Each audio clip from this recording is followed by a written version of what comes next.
Day 65. If you improve 1% each day for an entire year, you will have improved more than 37 times over.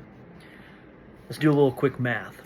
1.01 to the power of 365 equals 37.78. However, just the number 1.0, to the power of 365 only equals 1. What's that mean? It means that there is growth in just stacking small wins daily. Like, there are people that are absolutely extreme and want to, the David Goggins of the world. Like I wrote down in my notebook, you don't have to be David Goggins to just be consistent every day. There are some people that certainly strive to be extreme and run ultra marathons, and they're trying to stack days that are, a lot of exponential growth. But if that's not you, it doesn't take that to just be consistent, to just show up every single day. Like, there are going to be some days where you just feel like, man, I don't have anything else other than going through the motions. And I wouldn't advise going through the motions every single day, because you want to live consciously and you want to push forward, you want to be better. But there are days where just going through the motions is all you've got, and give it that. But don't give in and just allow yourself to get out of the habit. Again, whether that's an eating routine or whether that's going to the gym or running or whatever it is your thing, whether that's diving into the Bible, investing in your relationship with God, 1.01, which is 1% each day for a year. It's math. I mean, it's legit. 37 times the growth. I know that's cliche maybe, but I believe in that. I just don't think that as humans we are consistent enough, because it could be like, well, I've done it for a year and I don't feel like I've grown that much. Well, did we do it for a year? Did we do it every single day? Whatever it is that you're passionate about, whatever it is that you're really investing and growing in and trying to optimize, or did you take every Tuesday and Thursday off? And again, I know there's burnout, and depending on what you've got going on and what your passions is, you've got to take care of your mind and all of those things. I'm not saying that you don't, but there are times where we just allow our excuses to rule over us. And we haven't ever let this play out long enough in our lives to see the breakthroughs. Sometimes we're just right on the cusp of a breakthrough and we let our foot off the gas. I believe in that. So it's just the power of the 1% daily growth and the compounding nature of what that can lead to, versus just the maintaining of the number 1 to the power of 365 is there's no growth at all. How many of us are living lives where maybe we're not diving down some deep dark hole, but there's no growth? I just almost wonder, when you wake up 30 years from now, if you're going to eventually come to the realization of wow, I did not spend my time learning anything, investing in my mind, investing in my body, investing in relationships.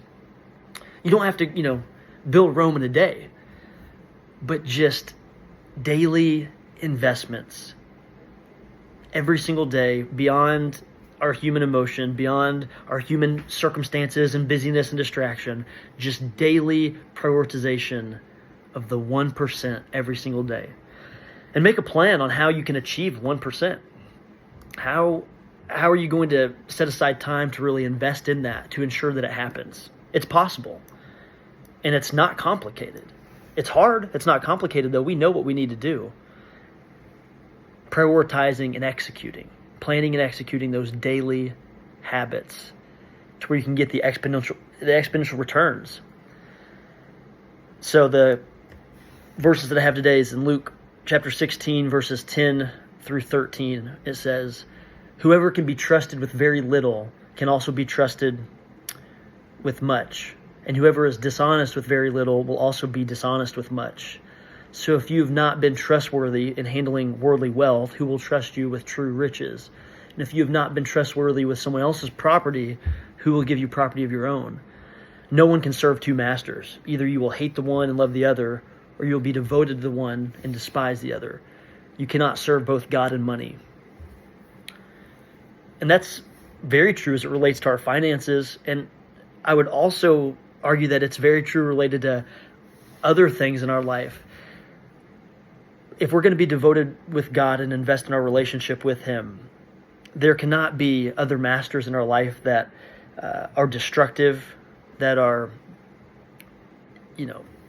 all consuming. And I know we don't like to think about it like that. I don't think anyone wakes up and says, "Oh, I'm planning on serving masters today that are, of this world." But just our habits dictate our priorities. Like, I get tired of, I know I'm talking every day in these videos. It's like I get tired of talking about it at a point where it's just like, here are my priorities. Now I'm just going to go be about these things, Whereas some people are really good at telling you what their priorities is or what they're going to do. But it goes back to a video I made a few weeks ago. Like, no one's remembered for what they plan to do.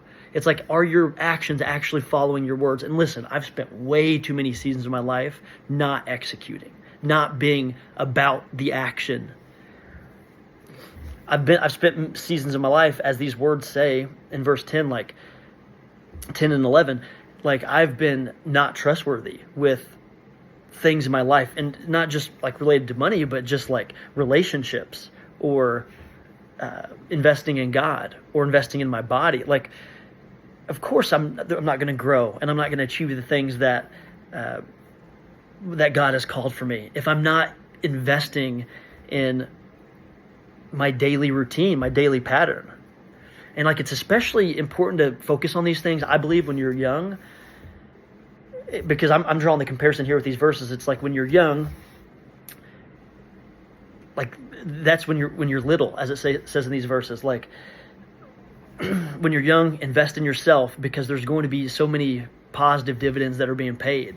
But for whatever reason, at least like in my youth, I did not invest in certain things that I should have. And then you wake up one day like, oh my gosh, I'm so far separated from God, or I'm behind the 8 ball.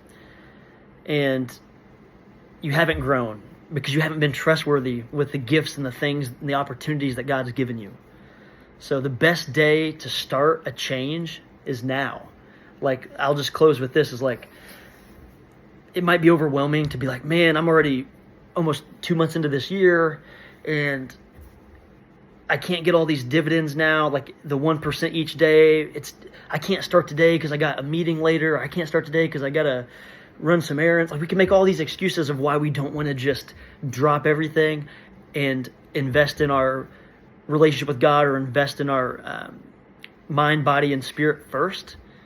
And I just encourage you to like look yourself in the mirror, drop the excuses, drop the act, and just say, okay, I'm not going to get that 37 times benefit just yet, that 1.01 to the power of 365. But if I start today, the delayed gratification, I'll be there one day. And then just fall in love with the journey, fall in love with the process.